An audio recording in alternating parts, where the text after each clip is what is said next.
Hello and welcome to the Coloured Pencil Basics art class. I'm Stephen Bradley. And I'm Colin Bradley.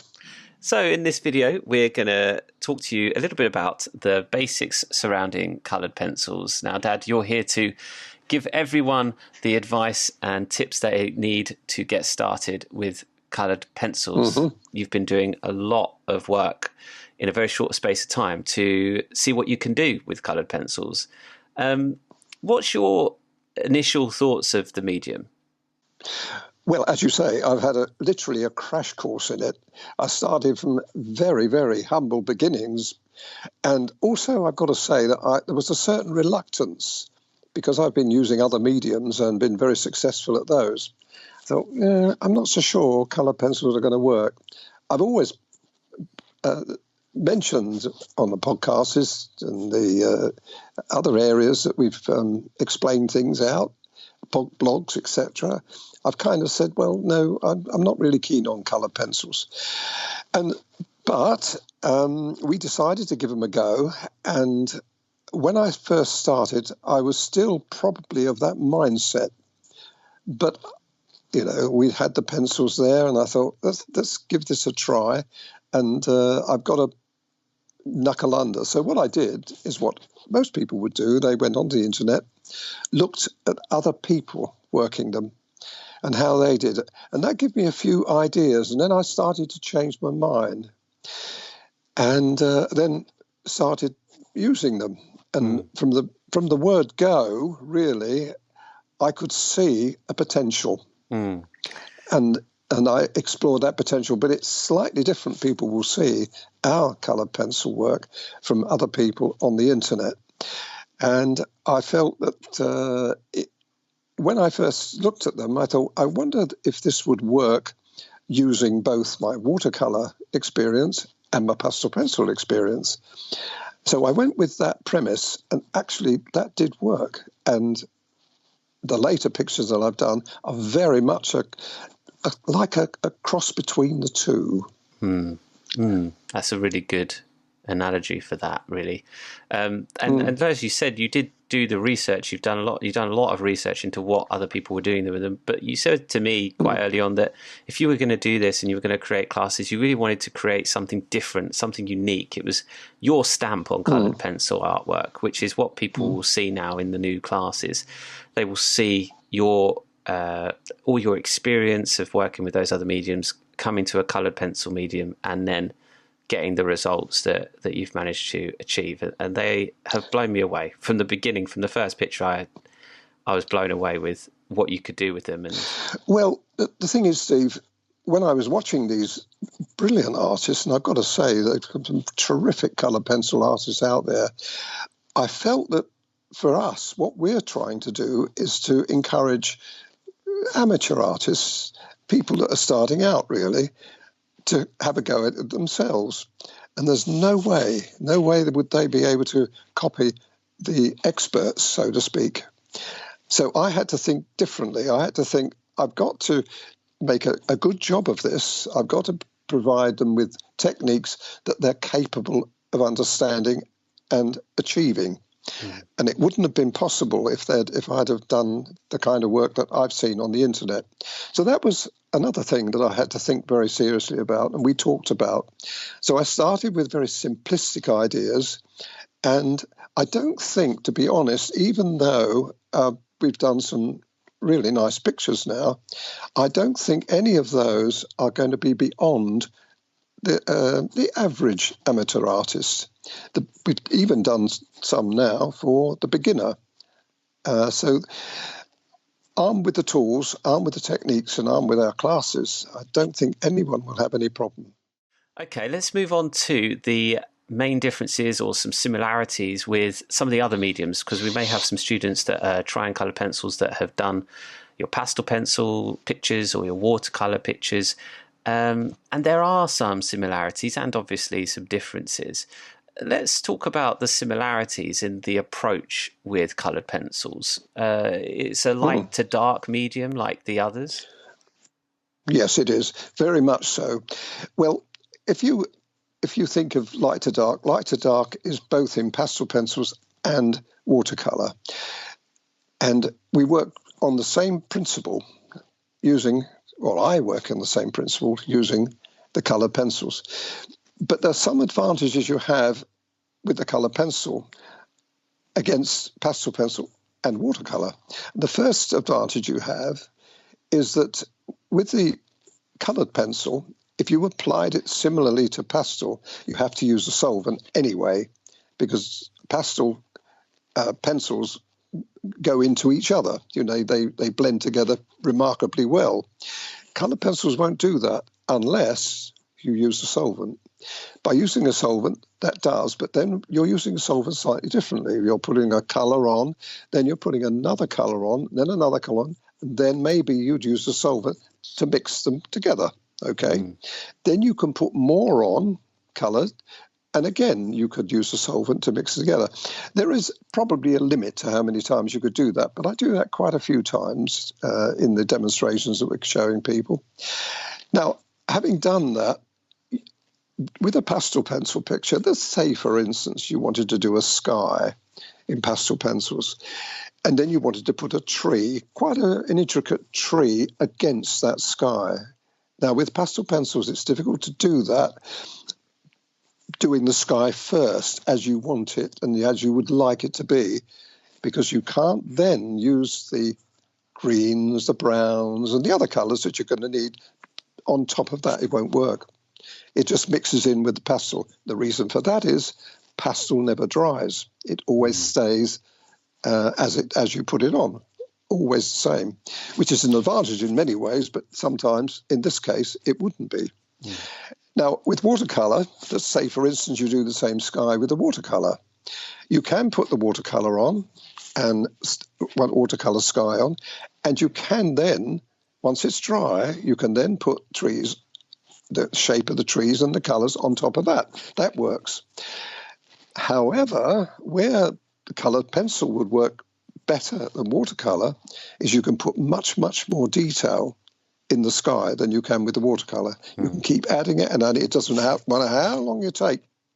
You can keep going and going until you achieve exactly what you're looking for. Then, once that's dry, you can then go and put your tree on, which I've done quite a few times. People will see. That is an amazing advantage over watercolour. And then, again, it's an advantage over pastel. Now, what I'm doing, I'm not saying that it's better than all of them. It's not. But I'm just giving you some advantages you've got with the coloured pencil. Yeah, that makes sense. There's differences. It's a different medium, different approach, but that's a really good explanation just to show kind of how flexible the medium is and also how fixed it can be. You can layer that, you can work with that, but you're using similar techniques that you may have learned by doing watercolour with the application of the solvent, because you use a brush. That's right. To dip into the solvent. We'll get into more of that a little bit later, but I think that's a really good explanation of the differences and some similarities between coloured pencils and the other mediums. Let's move on to some of the techniques that you use with coloured pencils. Now, you've mentioned that you apply some colour, some dry colour, and then you dip your brush in the solvent and apply that to blend the coloured pencil lead. Now, that's your main technique, isn't it? You don't really get the results without using the solvent. No, you can't. You can't get the results that I achieve. No, you can't. You can't think, well, I don't really want to use the solvent. I'm just going to put the coloured pencil on. The trouble is this is where pastel pencil will score over the coloured pencil. With coloured pencil, they don't mix together very well. I'm not saying you can't do it, they just don't work very well. So at least using my techniques I'm talking about, other people might well be able to do it. I can't. I've not found that. It's much more difficult to put 2 or 3 colours together and make them combine. But when you use the solvent, yes, it does. You can. You're kind of melting them, if you like, or emulsifying them, and you can then use a variety of colours. And there's a lot of advantages to that, because you can mix up to half a dozen colours, even more probably. And if you're careful and you're applying them, in the right way. There's a certain technique to doing that, and people will see that in the videos. But by using the solvent, then it does combine. Now, can you use too much? Can you put too much colour on? Yes, you can. Again, you've just got to minimise what you put on. It's better to do it once and then perhaps do it again and then perhaps do it again, rather than trying to do it all in one go. So people will find that. And then you've got the added situation, really, of flooding. Now, that's another big problem, because if you're putting solvent on and onto especially a delicate area where you've got a surround, like a sky or water or something that you don't really want to touch, and you put too much solvent on, it will flood into that area. So you've got to be really careful. And the way I do that, and people will see, is that I've minimised the amount of solvent that goes on. However, there are areas, like a sky, if you want to put a base colour on, when you can put almost, but not quite, straight from the bottle solvent. In other words, you can dip your brush in and you can put it straight on, but you've got to be really careful with that. But that does help you if you want to do a large area, for instance. And again, this is all shown. So being careful and being considerate to the surrounding areas that you're working with. But I've never had a problem with it so far, because I've restricted myself. I have had to do it again, and I've had to re-agitate, because once it dries out, it does take quite a while to dry out, but once it dries out, you can't work it then. It's dried. So you've got to re-agitate, and that's not a problem. That can be done as well. So you've got quite a lot of flexibility with it.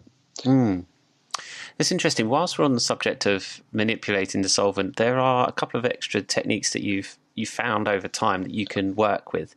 One is bringing in a technique with your pastel pencil work, and it's using your finger to actually blend some of the coloured pencil when it's wet. That's right, and this is probably the most difficult technique people will find, because you have to get it absolutely right. If you're too soon, everything will mix together and be a mess. If you do it too late, you haven't got it. It's too dry.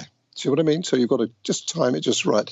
I would suggest people, whenever they're starting out on something like this, to practice with paper, plain paper, and without any image on it, like do a sky or water or whatever they want to do, and practice that first before they start. So all the techniques I'm telling you about, you can practice, and you'll know when you can use the finger. When you see the pictures starting to dry off, and you use your finger, you get absolutely stunning results, as people will see. Absolutely stunning. I was shocked myself, and I was gobsmacked when I saw it, how well it actually can blend with your finger. Now you say, well, what? I don't want to use my finger. I want to use a colour shaper. That will work too, but it's not as successful, I've got to say, in some areas, larger areas mainly. So the colour shaper is a tool that you would use in your coloured pencil work as well, pastel pencil work, where you would use it like a paintbrush and blend the pastel and get some effects that you would want with fur and clouds. And that's right. So on the coloured pencils, you can do the same thing if it's an intricate bit of detail in the picture that you would like to smooth out. You can use a colour shaper to do that. It does, and I like to use the ivory too. We have a number 2 chisel ivory. That is, in my opinion, the best. It probably, if you've got large areas and you don't want to use your finger, perhaps the larger sizes of the same type of brush. You could have a number 6, for instance, is quite a bit bigger, and that would work as well. So you could use that, but the colour shaper works, as you quite rightly said. If you've got a very small detail or small areas, the colour shaper works really well for that. You can just, but sometimes you don't have to, because the brush is also funnily enough, I use the brush more than I would use the colour shaper for that purpose of blending in, because again, you're only minimizing the amount of solvent that's going on all the time. You remember? Yes. We're going back to that rule. So you're only putting a little bit on. By the time, what we do is we dip our brush in the solvent, scrape as much as we can back into the bottle, and then I dab it onto a tissue. And I dab it a few times so that the amount of solvent actually being applied to the picture or the area you're doing is quite minimal. It's better to do it that way, because you can always do it again. If it's not enough, you just do it again. But it's better to do that rather than flood it, because if you flood it, you're in trouble. Really good advice. Yeah, really good. Another technique that you would use is burnishing. Now, what is burnishing? Well, burnishing is when you put colours on and you put another colour on top and then you try to mix them together. It does work, but you've got to be careful there. And I haven't used it very much, because I find it better to use a solvent to do it with. You get a better result that way. But that's what burnish is, one colour. Sometimes you find, and I can't even give you an example of it, but sometimes you find when you're working in a particular area, perhaps you've used an area and you put solvent on it and you've got it in, and then you think, I'll put a little bit more on, and then you could put the colour, the raw colour that you've been using, back on again and burnish like that. That's another way of doing it, and that's worked. You can use all sorts of different techniques like that, that when you're doing a picture, you kind of know. The more experience you get, you know what you can do and what you can't do. But burnishing is something that I've seen used a lot on the pictures I saw on the internet, for instance. But personally, and this is only a personal view, I don't use it very much, and I don't think it's something that I would be worried about if people think, I don't really want to do that. Yes, I haven't found the necessity of it that much. It does vary, doesn't it? Because there are some places online where you see people using like a gel pen and sort of other things to add highlights over the top, which absolutely works for them, and that might be something for people to consider when they're not just looking at our classes but other people's classes. Other techniques, take what you can from each. Oh, I agree totally with you, and people should do that too. Shouldn't just follow me. I mean, I've only been doing it 3 or 4 months now? At this point, yeah. So, when we're recording this, yeah. You could say I'm a beginner, and although I've done a lot of them, I'm a beginner. But what I've tried to do, and I think people will see, certainly if they've followed us and they've seen our work before, they'll see that Colin's using a little bit of watercolour technique, he's using a little bit of pastel technique, and there's a little of a brand new technique that we haven't seen before. That's how I would sum that up. And I like doing what I do, and I've done now quite a lot. I've done landscapes, and I've done a few animals and still life. So I've covered a few different types of subjects, and the colour pencils have worked magnificently for all of them. So it works for me, as they say.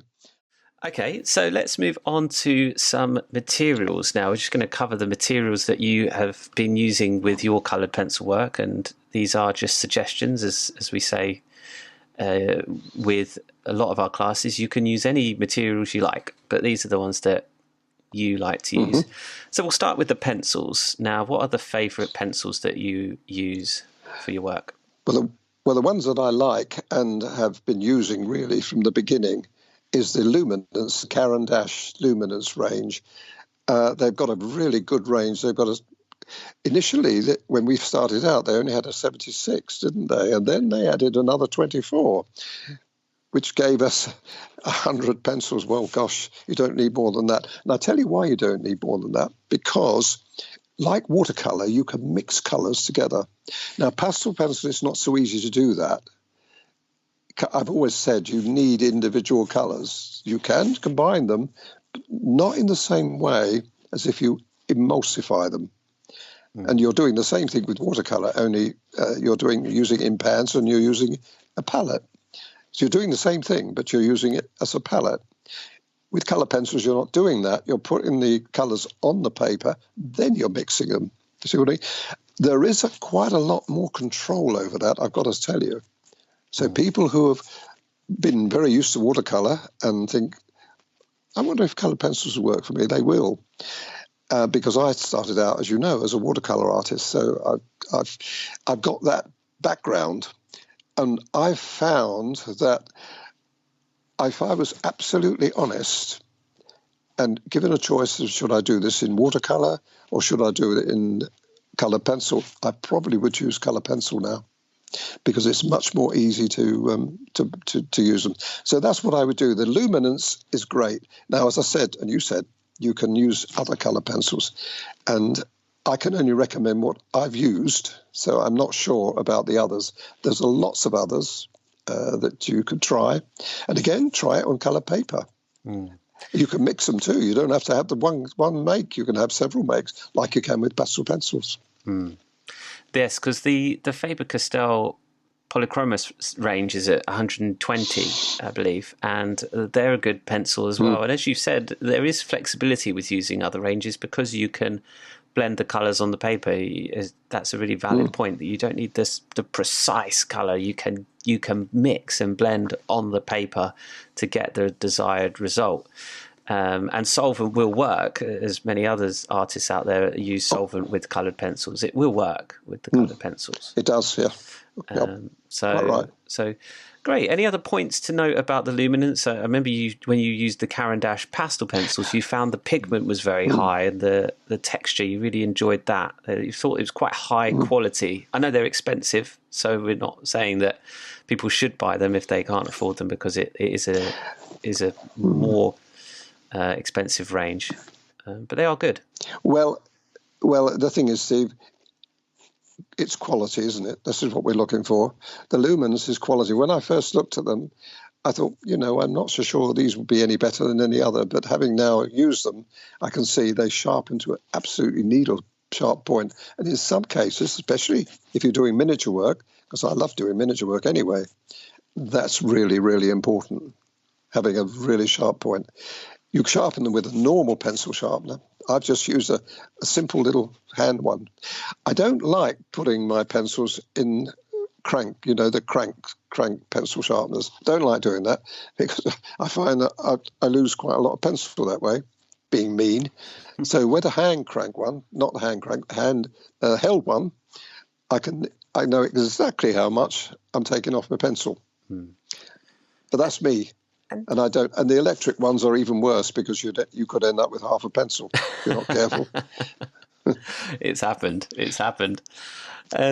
So, and I just want to talk about this. The coloured pencils, because you're using a solvent, does that mean that the colour goes further than perhaps a pastel pencil? Would you say?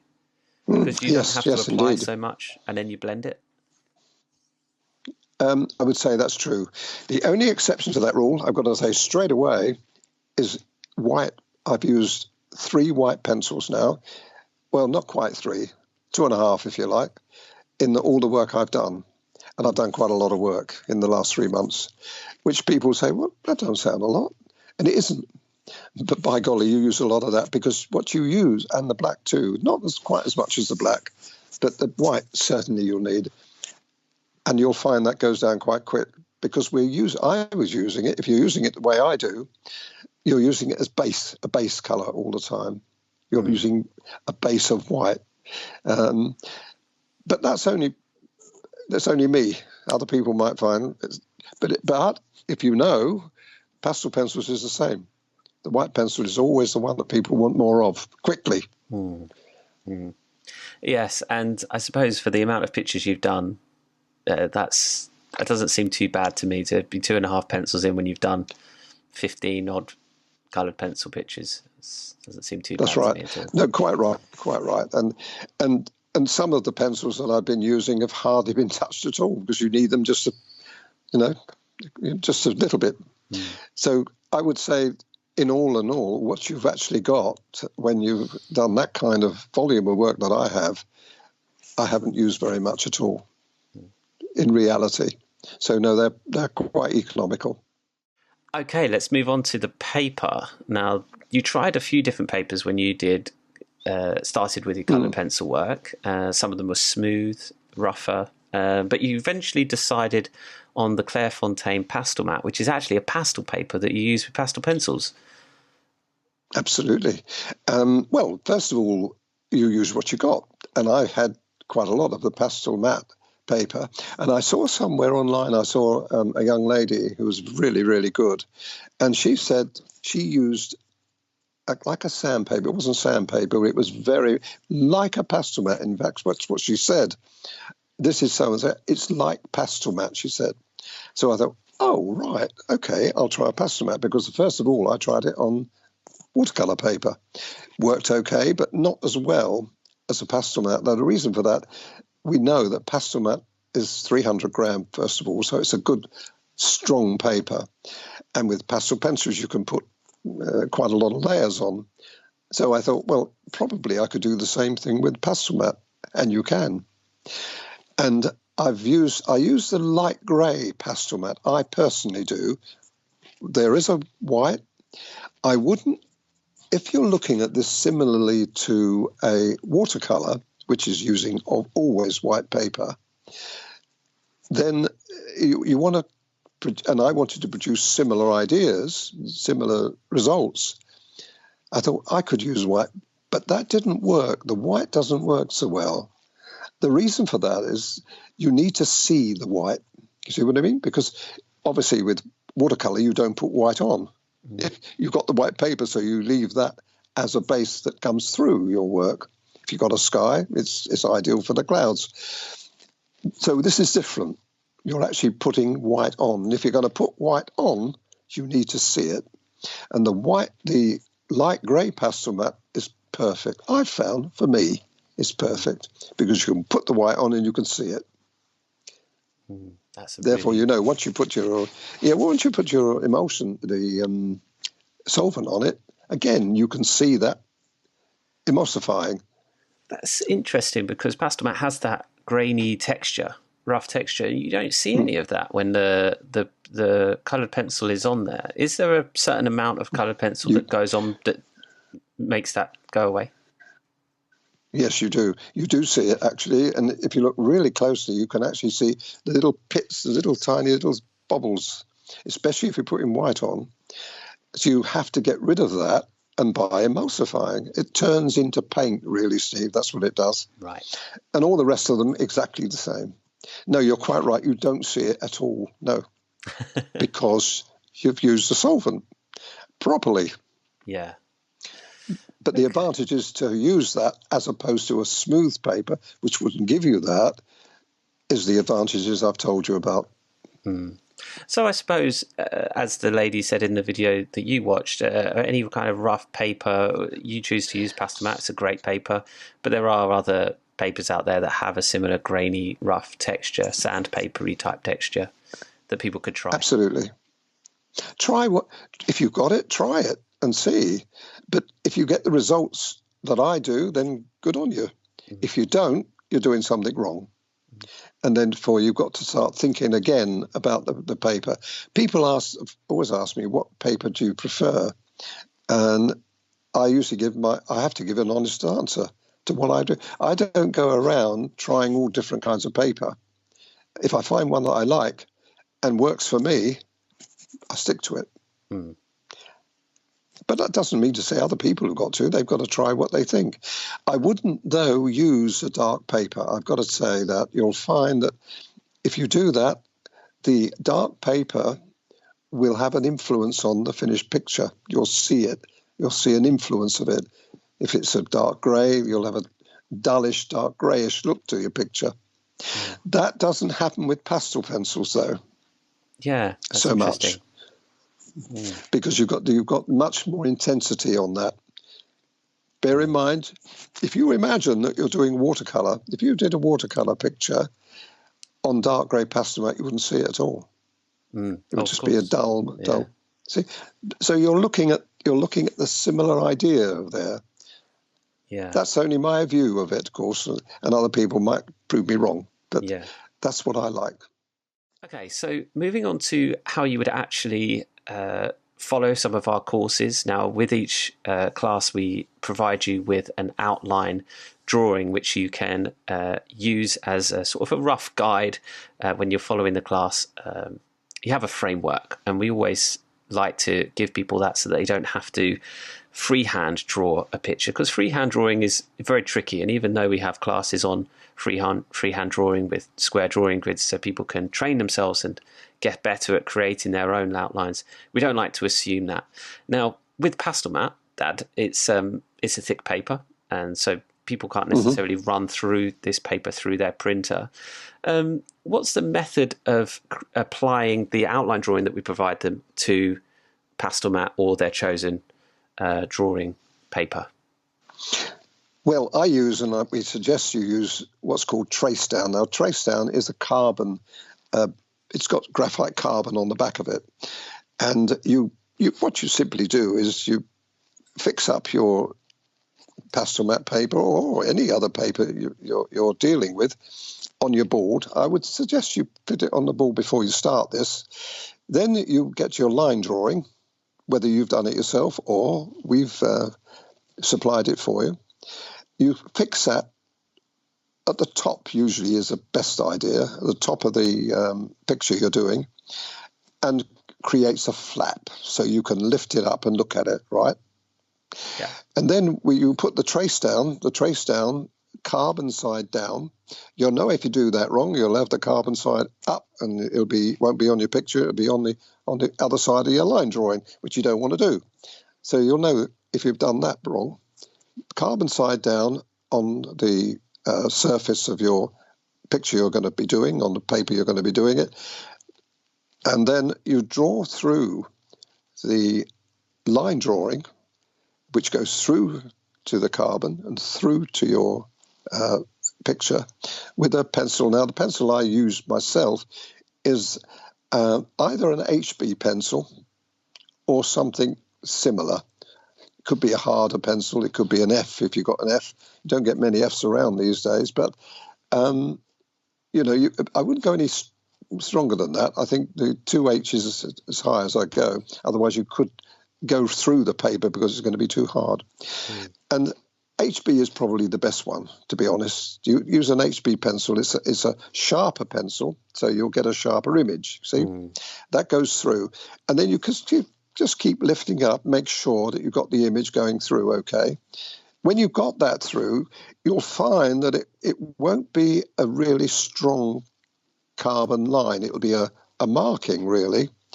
And then you take everything off, and then you go back over that. Now, I would tend to use, in this situation, the same pencil. In other words, an HB or an F.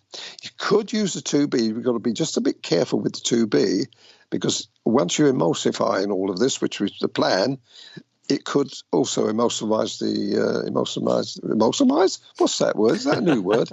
Emulsify the pencil, and that will it wouldn't make an appreciable difference, but it can do. So, and then I go over it, those lines that I've made, using the pencil lightly. Don't be too strong with it. Just make another image so you've got a really good image that you can follow on the picture. Now, you'll find that I never, or very rarely, would I give you skies. I did on one, which was the beginner's picture, because I thought it might be easier if they did a cloud. But generally speaking, I don't do skies because I think they are better. You don't want carbon lines, and you don't want pencil lines, which will show through. That would spoil your picture. So you kind of have to do your sky yourself, folks. But the rest of it, yes, you'll find that would work really well, and then go from there. It's almost a foolproof system, to be honest, that we've devised. And Tracedown is a wonderful product. It does do quite a lot of pictures as well. You find we won't have to do just one. It will do half a dozen or so or more. Moving on to the solvent. Now, you've mentioned that you use solvent. We've talked about that and how to apply that. But let's just talk about which solvent you use. Now, how did you come across this particular solvent, this brand? Was it just on the internet? I saw other people using it. Oh, brilliant! And the young lady I saw, she had it, and she mentioned it, and she was using it. I thought, well, if you're using it, love, I'm going to try it. And I did, and it works really well. The reason is it's low odor. Now, I don't like the smell of the terps, and I didn't pursue like oil career because I couldn't stand the smell of terps, which is a very strong odor, and it makes you feel a bit giddy after a while. I know there is different solvents out now, so that doesn't necessarily apply, but you can still get solvent that's got a bit of a powerful odor, and that can be awkward. But honestly, I've never ever had a problem with the ones that we use. So, but there are different solvents out, Steve, so people could try it, and they all work.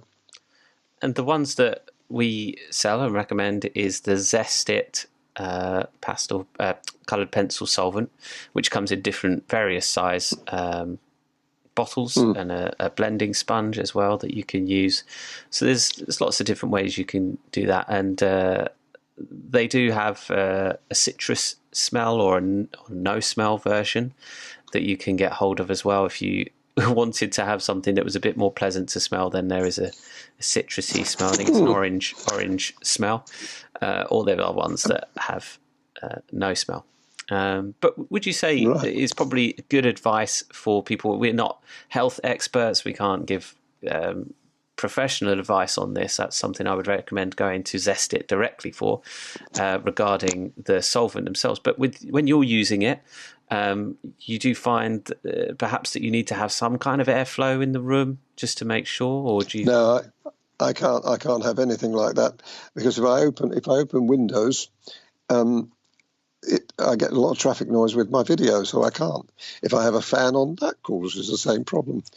No, I don't. I'm afraid I lock myself in a room. Well, not lock myself, but I close myself in a room with the very best possible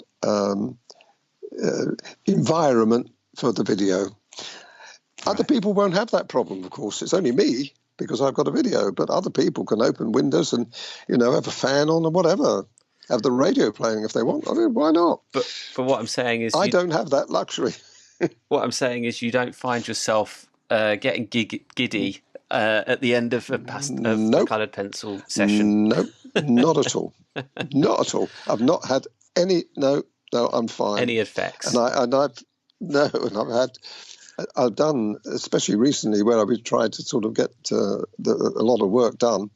I've worked quite a few hours using it, and no, I don't have a problem with it. As I said, nobody will either. Well, as I said, we're not. I don't want to say categorically because people react to things in different ways. We're not professionals in this field, but there's definitely, if you do have some specific questions, I would definitely recommend you to Zest It on their website. They've got a wealth of information on there, and they're fantastic. Their service is brilliant. So if you have any concerns about using solvent, then do get in touch with them, and they will answer your questions for you. So moving on to brushes now. You're very proficient with watercolor, Dad, as a medium, so you're very familiar with various brushes and brush sizes and types of brushes. What ones have you found that you've used with your colored pencil work? Well, normally, if you were going seriously into watercolor, then you use the sable brushes. They are the best. If you're dabbling with watercolor, then any of the others work all right, as long as it's not too cheap. Don't go too cheap. Keep in the middle range of them. When you're using the solvent and the coloured pencil, I wouldn't necessarily go for the sable. I think maybe that's overkill, if you see what I mean, because you're not using them quite in the same way. If you can afford them and you want to use them, that's great.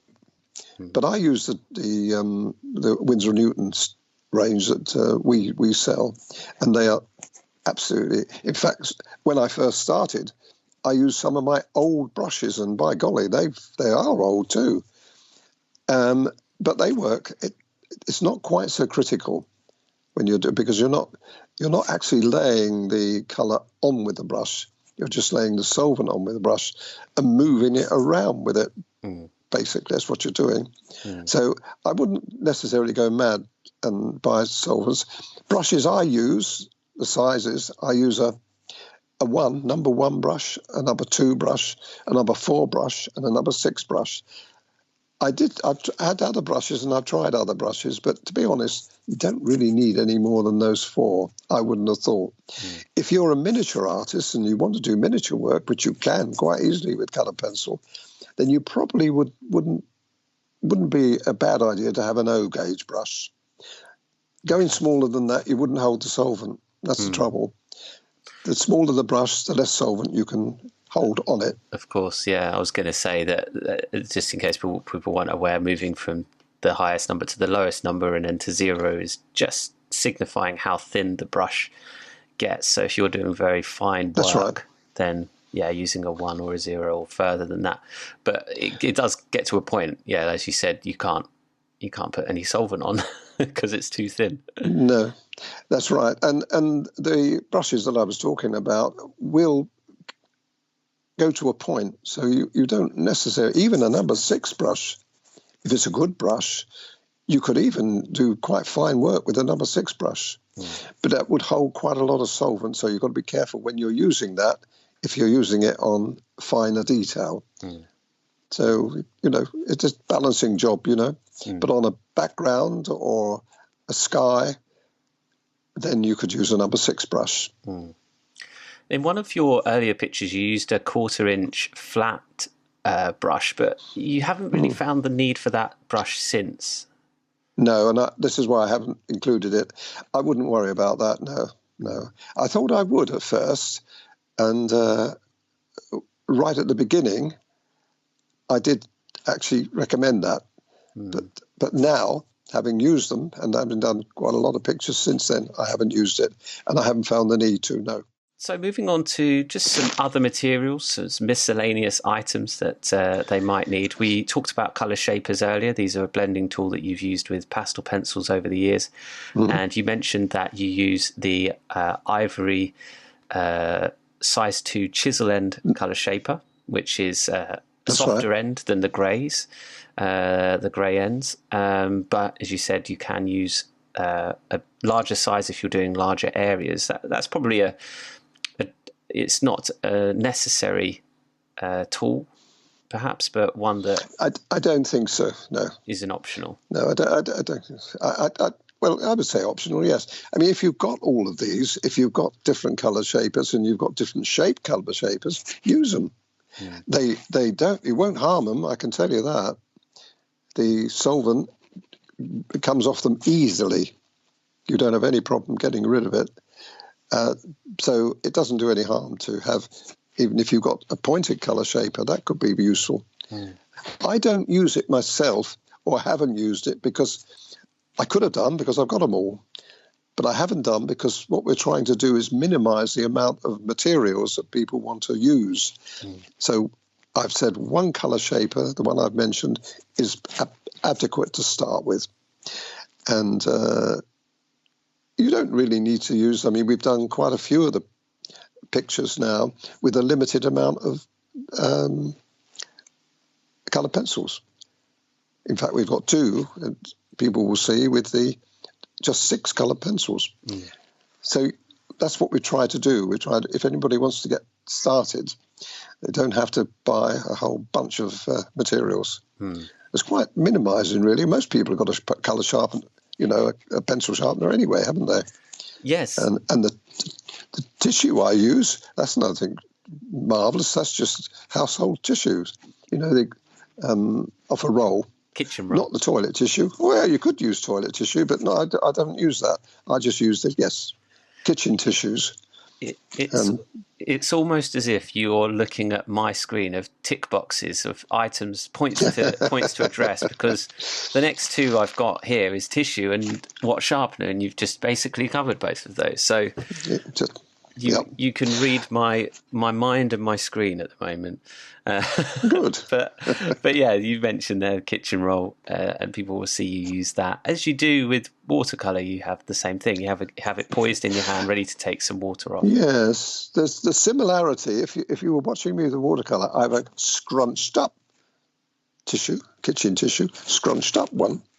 If I'm using it with the coloured pencil, I have a flat one. Why's that, Cole? Well, you'll see if you watch it. It's only that having a flat. I found having it flat, you just scrape the brush easier, and you can see what you're doing. If you had it crunched, you wouldn't be able to see what you're doing. Got ya. It's only a small thing, but it might be important.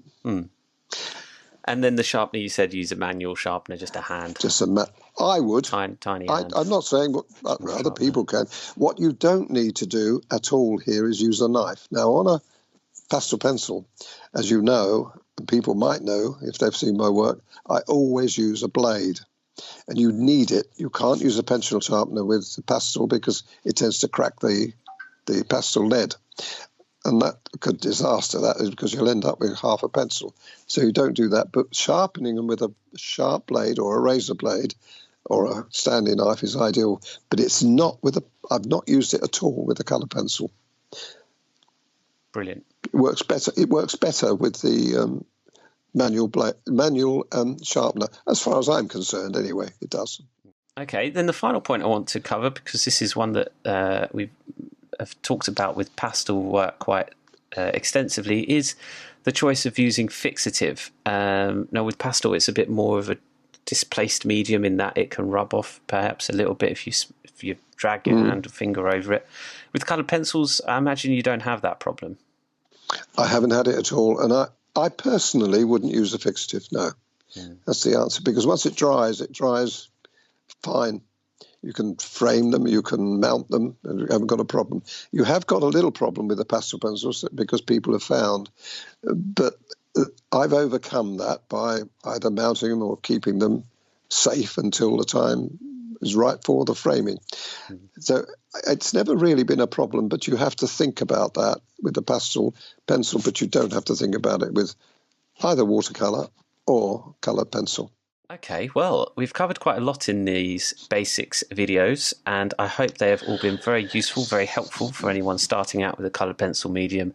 It is a fantastic medium, as you will see. The results are outstanding. So well done, Dad, for taking on a medium that you've not really worked with and created. I like the challenge. Incredible pictures, yes.